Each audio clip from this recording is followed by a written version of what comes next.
They gave me $1 million to keep my trap shut. I did for 15 years. But last night I was making the rounds and I saw the professor again. I had a heart attack 3 years back, and I tell you, when I saw him standing there in front of room 204, I felt another one coming on. He turned and smiled, and it was like he hadn't aged a day in 15 years. "Hey there, Chief," he said.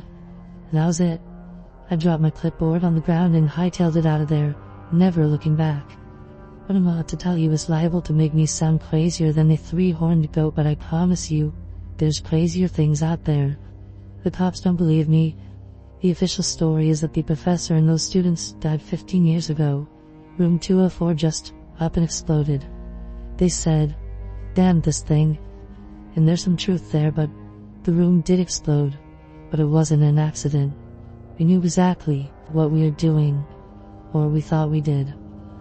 They call me an assistant supervisor of maintenance, but really I'm a janitor, and always have been. You might wonder why I'm still at it after getting that $1 million. That dough is for Junior, so he doesn't have to go through the same shit that I did. The night this happened, I was assigned to the Astrophysics Center, a bit northwest of the main Harvard campus. Until that night, this was always my favorite beat. I mean, God help you if you wound up at one of the biology labs. Those goddamn dead, cut open animals all over the place used to give me nightmares. And really thinking back, I'd take those nightmares of mutilated and scattered organs any night over the stuff that has haunted me ever since. Anyway, I was there mopping the hallway on the second floor of the lab building when the door to room 204 opened up, and this guy popped his head out. "Hey you." I looked around to make sure he was talking to me. Yes, can I help you, sir?" I thought he was gonna bitch you about the room being a mess or something.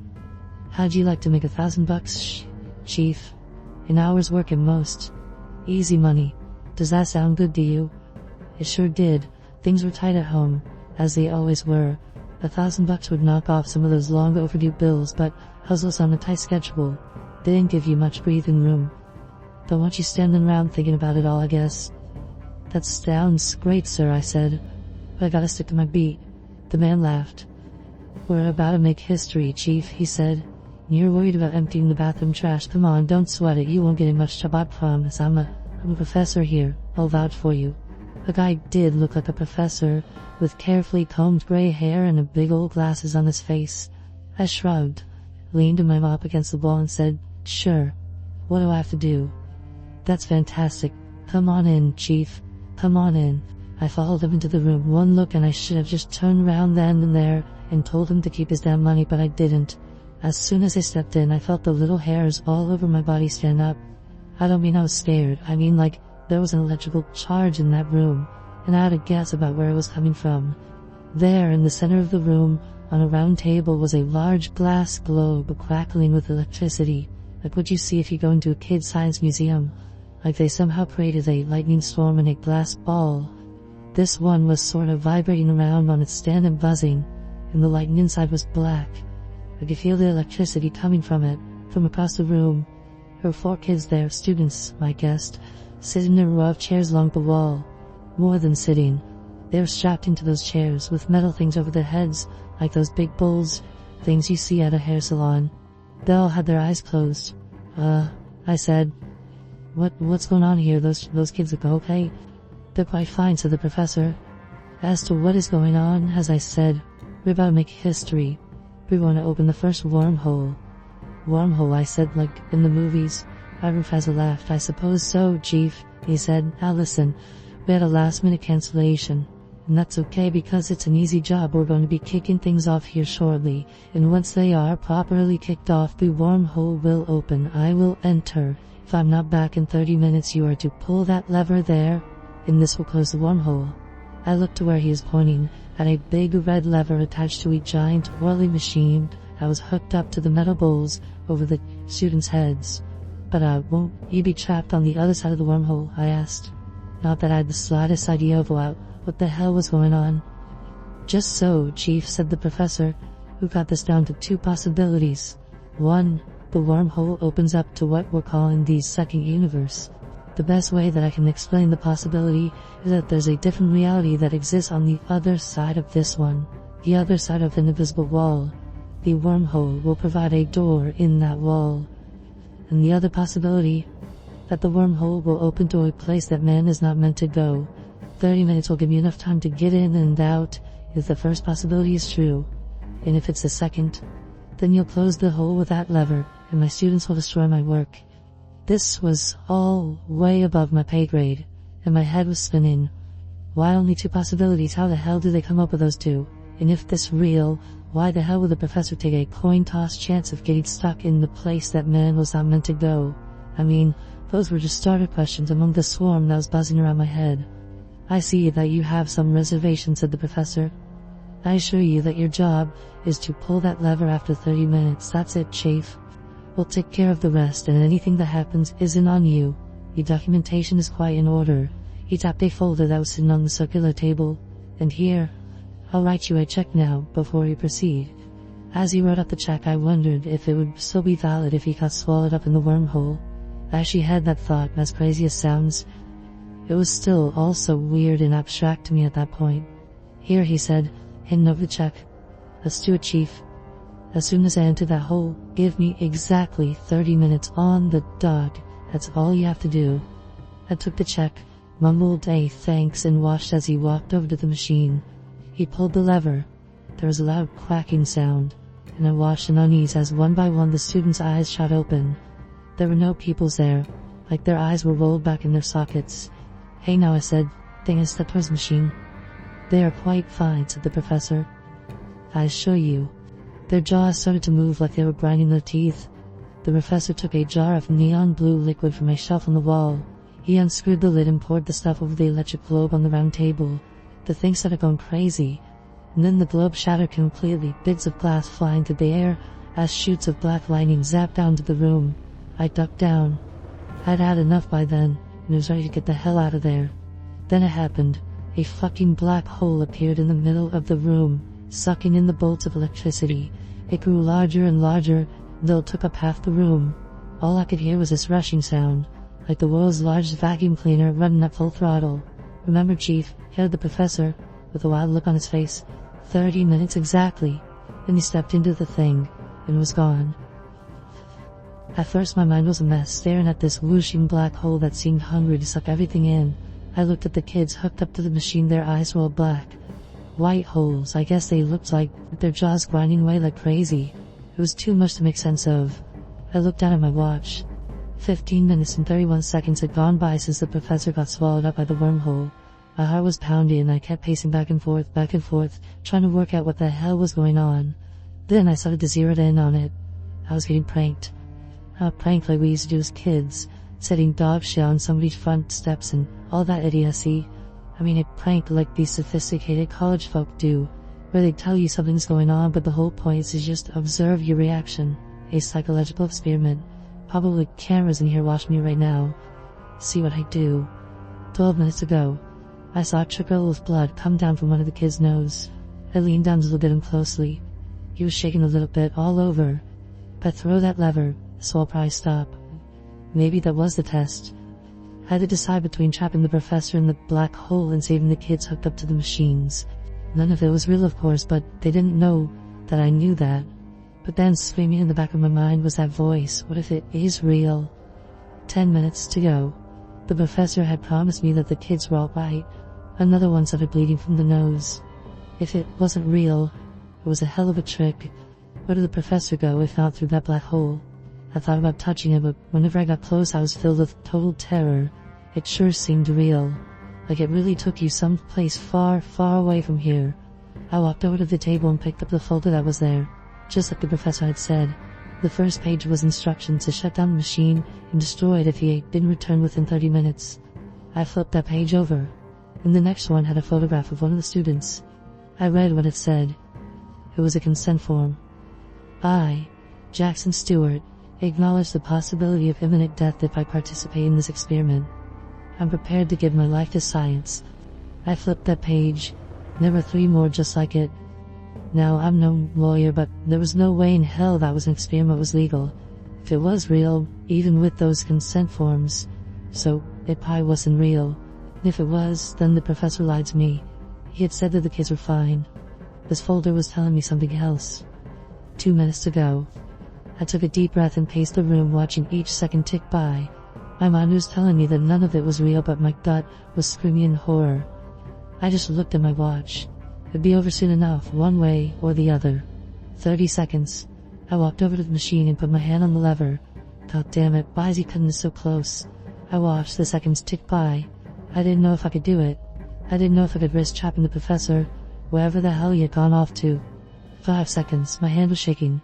4 seconds, sweat was pouring down my face, dripping into my eyes. 3 seconds, one of my students started to moan. The one that I saw was named Jackson in the folder. 2 seconds, oh god, oh god, oh god. 1 second, Jackson started to shake. 0 seconds. Shit. I tensed my muscles to pull the lever. One look at Jackson, and I knew how to pull it. He was violently jerking around now. Wait. I snapped my neck around to see the professor's head sticking out of the black hole. Wait, damn it. Then his shoulders went through. I turned back to Jackson, blood was pouring out of his eyes. I'm almost through. A second kid started to shake. 1 more second. I looked to see that the professor was through. He was back in the room. Do it, he shouted. 2 things happened after that, at the exact same time. I heard a wet popping sound, and I watched as the wormhole disappeared. As though it was never there. That I had never pulled that lever. I slowly turned to look at Jackson. His head was gone, judging by the bits of brain and splatters of blood on the bowl thing above his neck. His head had just exploded. The whirling of the machine gradually died down, and then it was silent. The 3 kids who were still alive stopped shaking and closed their eyes. A tragedy, said the professor, pointing at Jackson. With the exploded head. But not for nothing. I've been there, I've seen it. Sheath, I've seen it. I hunched over and puked. It was weird, but my first thought was, what a mess I'll have to clean up later. I don't know, I guess my mind had sort of shut down and I was going on the autopilot. I was the janitor, I cleaned up messes. That was all I knew. Then it hit me, the reality of what had happened. You son of a bitch, I yelled. He told me those kids would be okay. The professor put this sickening, smug grin on his face. He would have been chief. Had you pulled the lever at the 30-minute mark as instructed. He told me to wait. Did I? Yes, you fuck, I'm calling the police. I had a walkie clipped to my belt. It wouldn't give me the police, but it would give me campus security. I reached for it and had it in my hand when I heard a groan beside me. I turned to see that it was one of the kids. They were waking up.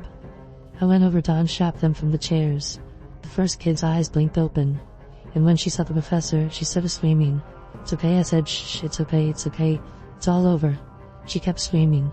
Then the second kid woke up. He looked right at me with wide, terrified eyes. Get us out of here, he shouted. I'm working on a kid, I said, fumbling at the straps. They were on tight. The third kid woke up. It's here, she said. It made it through. Everything's okay now, I said. Your friend didn't make it, I'm afraid, but it's over. I'll make sure the professor pays for what he did to you and your friends. The first kid was still screaming at the top of her lungs. Get us out of here, shouted the second kid again. The third kid looked at me dead in the eyes and, in a totally calm voice, said, That's not the professor. What? Of course it is, I said. What I saw when I turned to look at the professor will haunt me forever. The professor's mouth was twisting around at odd angles, like something was moving the lower half of his jaw randomly, or like he was trying to get a hair out of his mouth that kept jumping around. The veins on his neck bulged, then sunk back down, then bulged again, so that they were thick as ropes. His wrists were rotating in ways they weren't supposed to rotate, as his arms flailed around wildly. I had the first kid, the screaming one, free. She jumped out of the chair and ran to the door, but her legs were wobbly, and she tripped over herself in the middle of the room. I went to work on the second kid, whipping my head around every second to look at the professor. It looked like there was something crawling around under his skin. Something big. Get us out of here, the second kid shouted yet again. The first kid was still on the ground, screaming. I worked away, furiously on the straps. If you believe in God, said the third kid with an eerie calm, then pray. I took a glance at the professor, and that's when the first bone burst out of his chest, through his suit. I call it a bone, but it was pure black, and dripping with green slime. As for me, said the third kid, I do not believe that there is a God. Not after what I've seen. The second kid was free and made a run for it. I scooted over to the third kid, but watched as the professor reached out an arm and grabbed the second kid by the top of his head. The professor gave one quick twist and let go. I heard a terrible snap, and the kid slung to the ground. Dead. 3 more black bones came out of the professor's chest, dripping. He laughed and bent down to the first kid, who was still screaming, as bones began to poke out of his back like a fucking stegosaurus from hell. What is that thing, I asked as I fumbled as the straps of the last kid. It does not belong here, said the kid. No shit, I said, getting one strap free, but what is it? It comes from a terrible place. A place where there's nothing save pain. Endless pain, incomprehensible to our minds. Great, I muttered, as I noticed with a sinking heart that the screams from the girl behind me had stopped. Then I heard a wet crunch. I couldn't help it. I looked to see the professor tearing into that poor girl's throat with a long black fang, dripping in green slime. I turned back to the kid, almost done with the straps. Just a few more seconds. What's your name anyway, kid? Claire.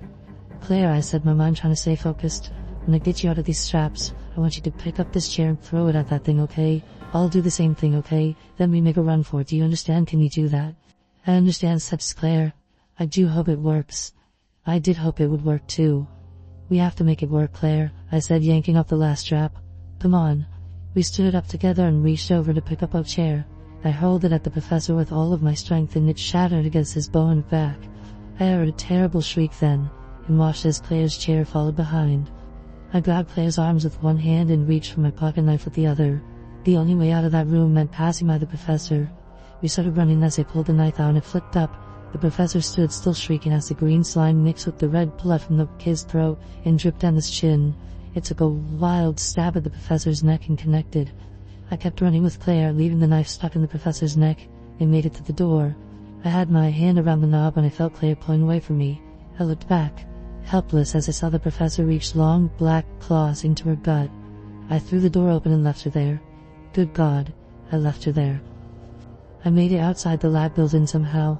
I don't remember how. My mind just sort of shut down as I ran like hell, I guess. I did have the presence to go around and lock all the doors from the outside. Then I got on the radio to campus security. You guys need to get the police over to the Astrophysics Center fucking ASAP. There was a fucking massacre in there. The front door started to rattle, and I heard the god-awful shriek again. Repeat, said a voice, over the walkie. Look, I said, call up Lawrence Summers right now. I was the president of Harvard at the time, and I'd seen the signature on the papers in that folder with all of the consent forms. Tell him that wormhole experiment had gone way the fuck south. The rattlings at the door stopped. I only prayed that the thing didn't figure out I could just break a window and crawl out that way. This is the janitor, right? Said the different voice on the other end of the walkie. This is a joke, the wormhole experiment. Have you been drinking? Call Lawrence Summers. If you don't, I promise you that you'll never be able to live with yourself. Do it now. There's a horrible pause. I heard the professor trying the side door now, shrieking once again. 10-4. A fleet of black SUVs pulled up. 2 minutes later, a team of heavily armed men jumped down, ran past me, breaking through windows and jumping inside. I heard a stream of gunfire and screams, so many screams, and the professor's horrible shrieks. After a while, it was quiet, and the second team of men jumped through the broken windows. I didn't hear any more gunfire. I felt a hand on my shoulder and whipped around. A man was standing there. I don't remember a single thing about what he looked like, but I remember our conversation. Tell me what happened, he said. I told him the full story, the same one that I've told you. We are prepared to give you a lot of money to sign an NDA. NDA? Non-disclosure agreement. It means that you can never tell anybody about what happened here tonight. How much? $1 million. And a promotion. The man paused. You mean, you still want to work here after tonight? Somebody's gonna clean up that shit, I said. Fine, of course. And one more thing. What's that? Asked the man. I want to know that this will never happen again. I want you to blow all that shit up and burn all the notes. Of course. I wanna watch. Of course, said the man. And so I thought it was over. But it's not. Last night I saw the professor again. He looked me right in the eyes, flashed that smug grin, and said, Hey there, Chief. That's when I ran the hell out of there. The police don't believe me. I've sent a dozen emails to Lawrence Summers' assistants. I've called every number that I found listed for him. Haven't heard anything back. I don't know what else to turn to. I'm afraid the professor is going to open the wormhole again. And I'm afraid this time, he might bring his friends back with him.